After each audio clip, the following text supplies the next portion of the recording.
ஆண்டவராய் இயேசு கிறிஸ்துவின் நாமத்தினாலே உங்கள் அனைவருக்கும் வாழ்த்துதலை தெரிவித்துக் கொள்கிறேன். இந்த வார்த்தையும் வாழ்க்கையும் 49வது செய்தியை உங்களோடு பகிர்ந்து கொள்வதில் மகிழ்ச்சி அடைகிறேன். வாசிக்க கேட்கலாம். நீதிமொழிகள் 10:29 வசனம் வரைக்கும். கர்த்தரின் வழி உத்தமர்களுக்கு அரண், அக்கிரமக்காரருக்கோ கலக்கம். நீதிமான் என்றும் அசைக்கப்படுவதில்லை, துன்மார்க்கர் பூமியில் வசிப்பதில்லை. நீதிமானுடைய வாய் ஞானத்தை வெளிப்படுத்தும், மாறுபாடுள்ள நாவோ அறுப்புண்டு போம். நீதிமான்களுடைய உதடுகள் பிரியமானவைகளை பேச அறியும், துன்மார்க்கருடைய வாயோ மாறுபாடுள்ளது.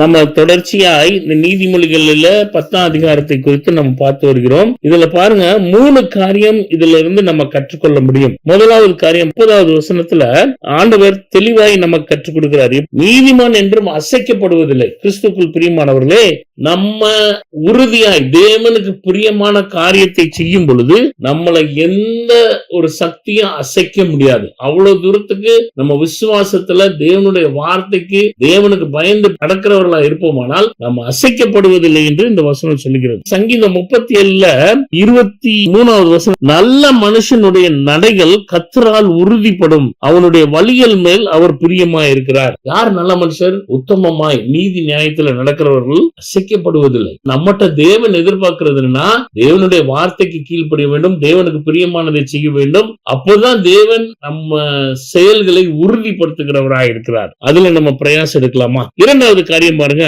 31வது வசனத்துல சொல்லும் பொழுது, நீதிமானுடைய வாய் ஞானத்தை வெளிப்படுத்தும். கர்த்தர் தாங்க ஞானத்தை தருகிறவர். நம்ம வேத வார்த்தை தான் நம்மளை ஞானிகளாய் மாற்றக்கூடிய வல்லமை உள்ளதா இருக்கிறது. என்னுடைய பேச்சு, என்னுடைய செயல் எல்லாம் தேவனுக்கு பிரியமானதா இருந்தா ஞானவான் என்று சொல்லப்பட முடியும். ஆண்டவர் கற்றுக் கொடுக்கும் பொழுது, ஒருவன் ஞானத்துல குறைவு இருந்தால் தேவனிடத்தில் கேட்கும் பொழுது சம்பூர்ணமாய் கொடுக்கிறார் என்று சொல்லப்படும். குறைவாய் ஆக்குறது நிறைவாக்குறது இயேசுவினுடைய வார்த்தை. அவர்கிட்ட நம்ம கேட்கும் பொழுது ஞானத்தை தருகிறவராய் இருக்கிறார். இதுல சொல்லும் பொழுது ஞானத்தை வெளிப்படுத்தும். அப்போ என்னுடைய பேச்சுல, செயல்ல, நான் கையிட்டு செய்யற காரியம், நான் வழி நடத்துற விதங்கள் எல்லாம் தேவ ஞானத்தை பெற்றுக்கொண்டு தேவனுடைய ஞானத்தினாலே நான் வெளிப்படுத்த முடியும். என்னுடைய வாழ்க்கையில, செய்கையில இதில் வெளிப்படுத்தும் பொழுது அனைவருக்கு அது பிரயோஜனமாய் உள்ளதா இருக்கும். தேவன் நம்மளிடத்துல எதிர்பார்க்கிற காரியம் அதான். அப்ப அதை செய்கிறவர்களாய் நாம் இருக்கோமா என்று ஆராய்ந்து பார்க்க வேண்டும். சங்கீதம் 37:30வது வசனத்திலும் 31வது வசனத்திலும் அவர் சொல்றாரு,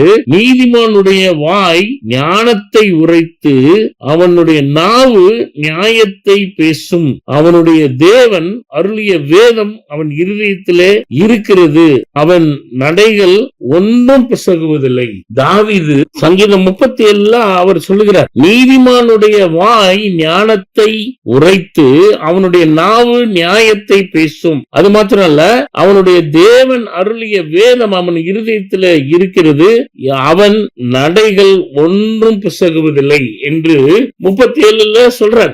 நீதிமான் வாய் ஞானத்தை மாத்திரமே பேசும். நான் பேசுகிற வார்த்தை பிறருக்கு பிரயோஜனம் உள்ளதா இருக்கும், பிறரை ஆறுதல் படுத்துகிற வார்த்தையா இருக்கும். ஞானத்தை நம் தேவனிடத்திலிருந்து பெற்றுக் கொண்டிருக்கிறோம். என்னுடைய இருதயத்திலே தேவனுடைய வார்த்தை இருக்கிறபடினால் என்னுடைய வாயின் வார்த்தை ஞானத்தை போதிக்கிறதா இருக்கும் என்று இங்கே சொல்லப்படுகிறது. மூணாவது காரியம் 32வது வசனத்தில், நீதிமானுடைய உதடுகள் பிரியமானதை பேச அறியும் என்று இங்கே சொல்லப்பட்டிருக்கிறது. நம்மளுடைய பேச்சு எது பிரியமா இருக்கும் கேட்டீங்கன்னா, தேவனுடைய வார்த்தை குறித்து பேசுவதில் பிரியப்படுகிறவர்களா இருப்போம். சில ஊழியக்காரரை சந்திக்க வேண்டும் என்று நான் ஆசைப்படுவதுண்டு, அவங்களோட உறவை வைத்துக் கொள்ளணும்னு சொல்லி விரும்புகிற நபர்கள் ஒரு சிலர் இருக்கிறாங்க, பரிசுத்தவான்கள். அவங்களிடத்துல பேசும் பொழுது அவங்க பேச்சு எல்லாம் வேத சம்பந்தமா மாத்திரம் தான் பேசுவார்கள். உலக பிரகாரமான சிநேகத்துல அவங்க போறது இல்ல.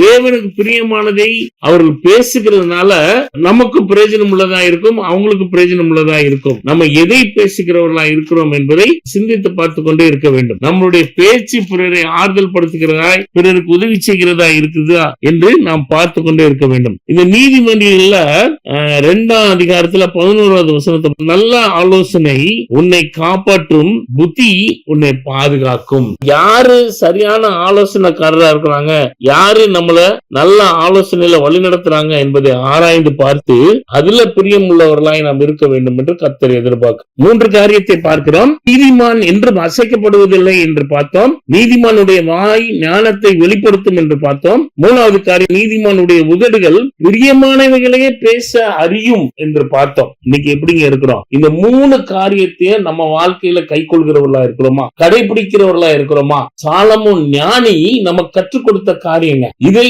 நம் வாழ்க்கையில நடைபெறுத்துவோமானால் நாம் மூலமாய் தேவன் நாமம் மகிமைப்படும் என்பதை எந்த விதமான மாற்றமும் இல்லை. எங்க நம்ம தேவனிடத்துல கேட்கலாமாங்க, இதன்படி நடக்கிறதுக்கு நீங்க தான் உதவி செய்யணும் ஆண்டவரே, நம்ம கர்த்தரிடத்துல கேட்கலாமா? ஜெபிக்கலாம். கிருபை நிறைந்த அன்பின் ஆண்டவரே, இந்த நாளுக்காக ஸ்துதிக்கிறோம். இந்த நீதிமொழிகள் 10ஆம் அதிகாரத்தின் மூலமா எங்க இடத்துல இடைப்பட்டீங்க ஆண்டவரே, அதை நாங்க வாழ்க்கையில கை கொள்வதற்கான பிரயாசங்க எடுக்கும் பொழுது உங்க ஒத்தாசை உங்க உதவி எங்களை நடத்தணும்னு சொல்லி வேண்டுதல் செய்யறோம். அப்பா ஆண்டவரே, நீதிமான் அசைக்கப்படுவதில்லை என்று பார்க்கிறோம். ஆண்டவரே, நாங்க நீதிமானாய் நடந்து கொள்வதற்கு பிரயாசம் எடுக்கிறதுக்கு எங்களை கற்றுக் கொடுங்க ஆண்டவரே. நீங்க பொறுப்பேற்றுக் கொடுங்க, வழி நடத்துங்க. நாங்க வழி தெரியாமல் திரிகிற நேரத்துல நீங்க உங்களோட ஞானத்தை கொடுத்து நடத்துறதுக்கு எங்களை சமர்ப்பிக்கிறோம். பொறுப்பேற்றுக் கொள்ளும், வழி நடத்தும். இயேசு கிறிஸ்துவின் நாமத்தினாலே வேண்டுதல் செய்கிறோம் நல்ல பிதாவே, amen. Augustus Agape counselling ministry. உங்களுடைய ஆவிக்குரிய தேவைகளுக்கு ஏதாவது இருக்கும், இல்ல சந்தேகம் இருந்தா எங்களுக்கு போன் நம்பர்ல கான்டாக்ட் பண்ணலாம். நான் உங்களுக்கு உதவி செய்வதற்கு ஆயத்தமா இருக்கிறோம்.